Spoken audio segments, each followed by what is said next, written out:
એ રામ રામ બધાને. જય કિસાન મિત્રો. આજે હું અમારા વિસાવદર તાલુકાના મોટા કોટડા ગામના નલિનભાઈ સાવલિયાની વાડી અમે બધા ખેડૂતો ભેગા થયા છીએ. આજે અમારા વિસાવદર અને ભેસાણ તાલુકાની અંદર પ્રાકૃતિક ખેતી કરતા હોય એટલે કે ઓર્ગેનિક ફાર્મિંગ કરતા ખેડૂતોની એક મીટિંગનું આયોજન કર્યું હતું. આમ તો હું ગામડે ગામડે ફરતો હોઉં ત્યારે ઘણા ખેડૂતો અમારા વિસ્તારમાં પ્રાકૃતિક ખેતી કરે છે, એટલે મને પ્રાકૃતિક ખેતી વિશે જાણવામાં, આ ખેતીમાં શું શું હોય છે, કેવા કેવા ફાયદા છે, અને ધારાસભ્ય તરીકે, આગેવાન તરીકે હું ખેડૂતોને કેવી રીતે મદદરૂપ બની શકું એ બાબતનો રસ હતો. એટલે અમે આગોતરું આયોજન કર્યું હતું કે પ્રાકૃતિક ખેતી કરતા બધા ખેડૂતો ભેગા મળી આપણે આગળનું આયોજન કરશું.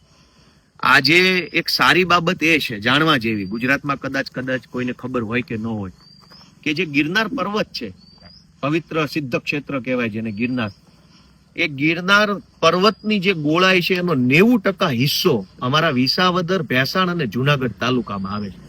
એટલે તમે તેને ગીર કયો કે ગિરનાર કયો કે ગીર શબ્દની આસપાસ જોડાયેલી બધી જ બાબત અમારા વિસાવદર ભેસાણને લાગુ પડે. હું અહીં બોલું છું તો મારી પાછળ આ ગિરનારનો ડુંગરો સ્પષ્ટ દેખાય છે નરી આંખે.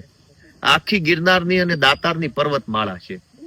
એટલે જેને ગીર કહી શકાય, પ્રાકૃતિક ખેતી અને પ્રાકૃતિક પેદાશોનું હબ કહેવાય, ઈ આ અમારો વિસ્તાર છે. એટલે આજે અમે આ મીટિંગથી એવું નક્કી કર્યું કે પ્રાકૃતિક ખેતી કરતા ખેડૂતોને સારી મહેનત કરીને, એક તો અમારું આ જમીન જે છે એ બહુ ફળદ્રુપ છે, ઉપરથી ભગવાનની દયા છે, પાણી પણ સારું છે, જમીનના પેટાળમાં પર્વત છે, બાજુમાં સાસણનું આખું જંગલ છે, એ અમારા વિસાવદરની બાજુમાં આવે છે, આ બાજુ પણ જંગલ છે અમારે ભેસાણની બાજુમાં, ચારો તરફ સારો એરિયા છે. એટલે અમે એવું નક્કી કર્યું કે આ ખેડૂતો અમારા જે પ્રાકૃતિક ખેતી કરે છે એ હજારો લોકોને ખબર જ નથી કે અહીંયા કોઈ ખેડૂતે મહેનત મજૂરી કરી અને દવા રસાયણ વગરના, કોઈએ રીંગણા પકવા છે, કોઈએ હળદર પકવી છે, કોઈએ જીરું પકવું છે, કોઈએ રાયડો, કોઈએ કાંગ, કોઈએ મગફળી, ઘણું બધું અહીંયા પાકે છે અને 100% ઓર્ગેનિક પાકે છે. પણ કોઈ શહેરોમાં કે કોઈ વિધા વિસ્તારોમાં પબ્લિકને ખબર જ નથી કે અહીંયા વિસાવદર ભેસાણમાં આટલું બધું થાય છે. આજે તો આટલા ખેડૂત આવ્યા છે, આમ તો બહુ મોટી સંખ્યામાં ખેડૂતો અહીંયા કામ કરે છે.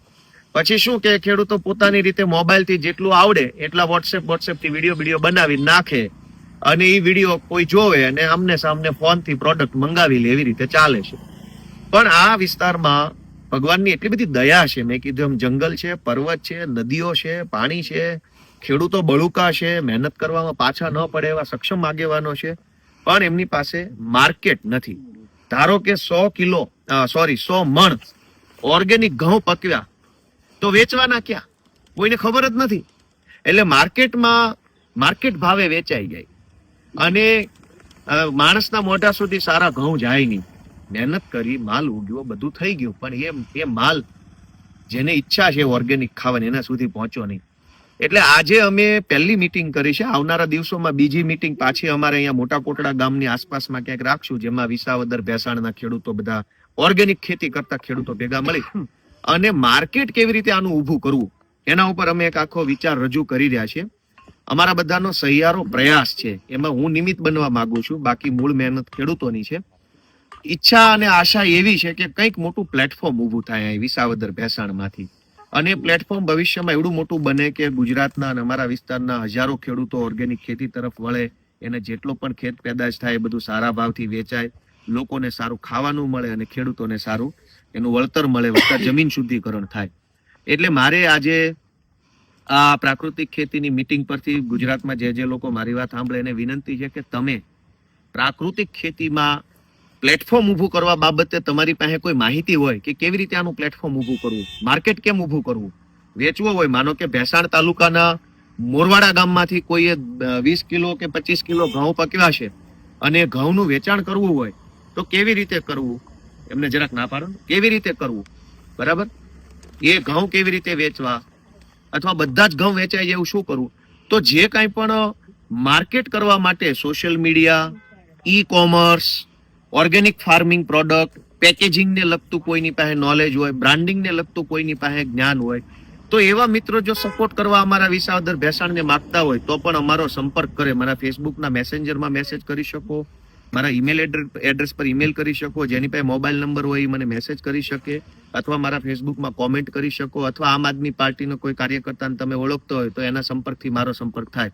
પણ ગુજરાતમાં જે લોકોને ઓર્ગેનિક પ્રોડક્ટનું માર્કેટિંગ કરવામાં, પેકેજિંગ કરવામાં, એનું બ્રાન્ડિંગ કરવામાં, એનું ઈ કોમર્સના માધ્યમથી પ્લેટફોર્મ પરથી ઓનલાઈન સેલિંગ કરવામાં, એવું સેલિંગ પ્લેટફોર્મ ડેવલપ કરવામાં, વિડીયોગ્રાફી કરી અમારા ખેડૂતોની પ્રોડક્ટની, ખેતીની, જમીનની, એમનું પોતાનું નેચરલ વર્ઝન એ બોલી શકે કે કેવી રીતે ખેતી કરે છે એવી વિડીયોગ્રાફી કરવામાં, આવા ફિલ્ડમાં જેની પાસે આવડત હોય અથવા એની પાસે એવો કોઈ વેપાર કરતા હોય તો જરાક અમારા સંપર્ક કરે. આવનારા દિવસોમાં અમારે અહીં વિસાવદર ભેસાણમાંથી પ્રયત્ન એવો કરવો છે કે અહીંથી કંઈક મોટું સારું એવું ઓર્ગેનિક ફાર્મિંગને લગતું પ્લેટફોર્મ ઊભું થાય, ખેડૂતો પોતાનો બધો પ્રોડક્ટ વેચી શકે. અત્યારે અમારા ખેડૂતો પોતાની ઘર મેળે પ્રોડક્ટ વેચે છે. જેમ કે અમારા આ રાણાભાઈ રાખોલિયા છે, રાણાભાઈ ઓરા આવી આવો હવે આ ચોપડી પકડો.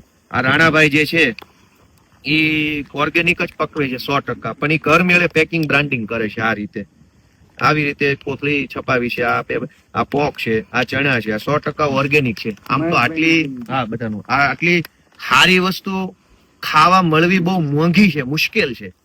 પણ હવે અમારા ખેડૂત પાસે પ્લેટફોર્મ બહુ મોટું નથી, એટલે જેવું ફાવ્યું એવું પેકિંગ, જેવું ફાવ્યું એવું સ્ટીકર, જેવું ફાવ્યું એવું બ્રાન્ડિંગ કરે છે. પણ બધાય જો થોડો સપોર્ટ આપશે, શહેરોમાં રહેલા ખેડૂતોના છોકરાઓ કે જેને આ બધું ફાવતું હોય એ જો ટેકો આપશે તો આપણે બધા ભેગા મળી આપણા જ ખેડૂતો માટે બ્રાન્ડિંગ, માર્કેટિંગ, પેકેજિંગ અને સેલિંગ સુધીની વ્યવસ્થા ઊભી કરી શકશું. બીજા એક અમારા આ ખેડૂત આવ્યા, તમે જરાક પેકિંગ વ્યવસ્થિત, વેદકમ ક્યુમિન એટલે આ જીરું, એને ઓર્ગેનિક જીરું પેદા કર્યું છે અને એમને તમે પેકિંગ આવી રીતનું કર્યું છે. આ બધું સેમ્પલિંગ છે. પણ આવી રીતે મહેશભાઈ રીબડિયા છે અમારા વિસાવદરથી, અને રાણાભાઈ છે ભેસાણથી, ચુડા ગામના છે. એટલે આવી રીતે બધા ખેડૂત. બીજા કોણ શું લાવ્યા હતા? સાબુ લાવ્યા છે. આ ઓર્ગેનિક સાબુ છે, આ સાબુ છે. એટલે આ તો ખાલી આજે પહેલી મીટિંગ છે, સેમ્પલિંગ કર્યું છે, જોઈએ છે, વિચારીએ છીએ, પ્લાનિંગ કરીએ છીએ, બધા ભેગા મળીને એક નિષ્ઠાપૂર્વકનો પ્રયત્ન કરવાની કામગીરી અમે કરીએ છીએ કે ભાઈ પ્રયત્ન કરીએ, ઈશ્વર આપણને સફળ કરે. પણ આ પ્રયત્નમાં ગુજરાતભરમાંથી લોકો જો સપોર્ટ આપશે કે હા ભાઈ જો ભેસાણ વિસાવદરના ખેડૂતો ઓર્ગેનિક માલ પકવે તો હું જરૂર કિલો, 2 કિલો, 5 કિલો ખરીદી અને ટ્રાય કરીશ, એવી જરાક બધા લોકો સપોર્ટ આપે તો અમારા ખેડૂતોને તે ઉત્સાહ વધે, પ્રેરણા વધે. એટલે ગુજરાતભરમાં જે લોકો મારી આ વાતને સાંભળે એને વિનંતી છે કે તમે જરાક કે સપોર્ટ આપજો કે હા ભાઈ અમે વિસાવદર ભેસાણના ખેડૂતો પાસેથી ઓર્ગેનિક પ્રોડક્ટ ખરીદીશું અને ખેડૂતોને સપોર્ટ કરશું અને ખેડૂતો ઓર્ગેનિક ખેતી તરફ આગળ વધે એમાં મદદરૂપ બનશું. એટલે આ તો ખાલી અત્યારે હાલ પૂરતી સેમ્પલ છે, પણ ભવિષ્યમાં અમારે આગળ વધવું છે. એમાં ફરીથી છેલ્લી વાર કહી દઉં કે અમારે અહીંયા ગિરનાર પર્વત છે. ગિરનાર પર્વતનો 90% ક્ષેત્રફળ વિસાવદર, ભેસાણ અને જુનાગઢ મત વિસ્તારમાં, એટલે કે હું જ્યાંથી ધારાસભ્ય છું એ વિસ્તારમાં એનું 90% ક્ષેત્રફળ છે. એટલે કે વિસાવદર વિધાનસભાના ચારો તરફના ખેતરોમાંથી ગિરનાર સ્પષ્ટ દેખાય. કોઈ પણ ગામના કોઈ પણ ખેતરથી ઉભા રહો એટલે ગિરનાર પર્વત દેખાય, એટલું નજીક છે. એટલે આ ગિરનારના આશીર્વાદથી ખેતી ચાલે છે.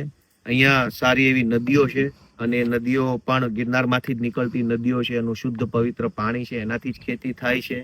અહીં અમારે જંગલ છે સાસણનું સરસ મજાનું, અને આ સિંહનું ક્ષેત્ર છે. બળુકા ખેડૂતો છે.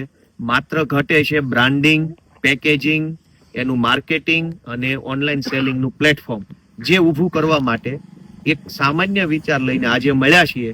આશા રાખીએ, વિશ્વાસ રાખીએ ઈશ્વર ઉપર કે ભવિષ્યમાં આ વિચાર મોટો બને અને બધાની મદદથી અમારા વિસાવદર ભેસાણમાં એક મોટું પ્લેટફોર્મ ઊભું થાય. જય કિસાન.